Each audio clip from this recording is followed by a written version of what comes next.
안녕하세요. SBN 복지뉴스9의 김 기자입니다. 내년에 기초연금을 신청할 예정이신 분들은 영상을 끝까지 확인해주세요. 며칠 전 윤석열 대통령이 연금개혁을 완수하고 역사적 대통령이 되겠다고 말했습니다. 하지만 이가 뜻하는 바가 무엇인지, 노인 전체에게 기증금 40만원을 지급한다는 건지 궁금하셨을 거라고 생각합니다. 과연 윤석열 정부에서 앞으로 진행하게 될 연금개혁에는 도대체 어떤 내용들이 포함되는 걸까요? 지난 16일 국무회의에서 윤석열 대통령이 연금개혁에 대한 강력한 의지를 드러냈는데요. 과연 어떤 내용이고 실현 가능성은 있는지 오늘 아주 쉽게 설명해 드리겠습니다. 윤석열 대통령이 지난 16일 국무회의에서 현 정부에서 연금개혁의 골격과 합의를 도출할 것이라고 밝혔습니다. 이는 4년 남은 임기 내에 연금개혁을 마무리하겠다는 선언으로 개혁의 불확실성을 줄였다는 점에서 의미가 있지만, 현재 국회의 연금개혁은 개점 휴업 상태로 좀처럼 속도가 붙지 않고 있는 상태인데요.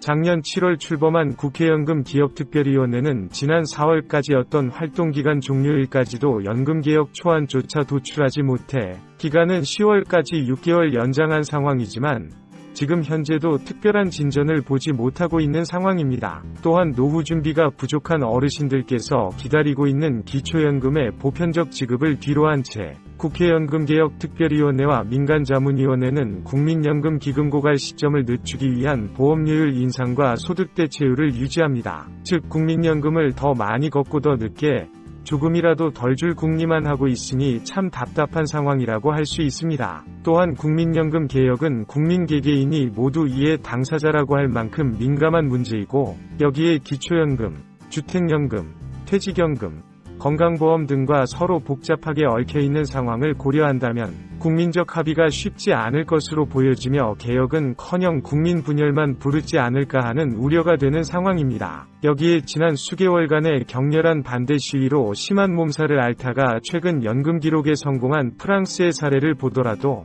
연금개혁은 지옥과의 싸움이라고 할 만큼 힘든 과정을 거쳐야 성공할 수 있는 매우 어려운 개혁이라고 할 수 있는데, 현재 우리나라의 사정은 프랑스보다 훨씬 심각한 상황입니다. 국민연금 기금은 저출생 고령화로 빠르게 소진되어 205년이면 고갈될 것으로 예상되고, 이렇게 심각한 와중에 국민연금 기금의 투자 수익률은 지난해 역대 최저 수준인 -8.22%를 기록했습니다. 흑자를 내도 시원찮은 상황 속에서 엄청난 적자를 낸 것까지 감안한다면 결국 더 내고 덜 받는 개혁 외엔 다른 대안이 없는 상황 속에서 내년 4월 총선을 앞두고 정치권이 국민의 표심 눈치만 보고 있는 상황을 감안한다면 과연 무엇을 기대할 수 있을까요? 아무튼 이번 국무회의에서 윤석열 대통령이 임기 내 연금개혁에 성공하면 역사에 남을 것이라고 강력한 의지를 드러낸 만큼 여당인 국민의힘과 보건복지부 등 정부에서 보다 적극적으로 연금개혁에 임할 것으로 보여지는데요.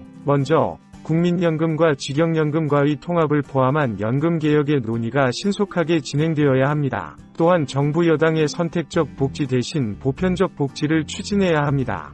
그러나 이를 위해서는 충분한 예산 확보가 필요합니다. 특히 현재 연금개혁의 골든타임을 지나가고 있는 만큼 만일 내년 4월 총선 전까지 연금개혁 관련 법안을 통과시키지 못한다면 결국 모두 폐기되고 새로운 국회에서 처음부터 논의를 시작해야 합니다. 따라서 대통령이 강력한 의지와 추진력을 보여줘야 하며 국민들의 원하는 방향을 충분히 듣고 공감대를 형성해야 할 것입니다. 또한 기초연금을 두텁게 지급하는 것도 중요하지만 이 역시 결국은 갈라치기의 시작일 수 있습니다. 따라서 보편적 복지를 먼저 실행한 후 어르신들의 노후 생활에 더 밀접한 영향을 미치고 있는 연금정책 개혁안을 철저하게 마련해야 합니다. 예를 들어 국민연금 연계감액, 부부감액, 생계급여감액 등 기초연금의 독소 조항을 즉시 폐지하여 더 많은 어르신들이 혜택을 받을 수 있도록 해야 합니다. 이상 SBN 복지뉴스9의 김 기자였습니다. 좋아요, 구독, 알림, 공유는 좋은 콘텐츠를 만드는 데 큰 힘이 됩니다. 감사합니다.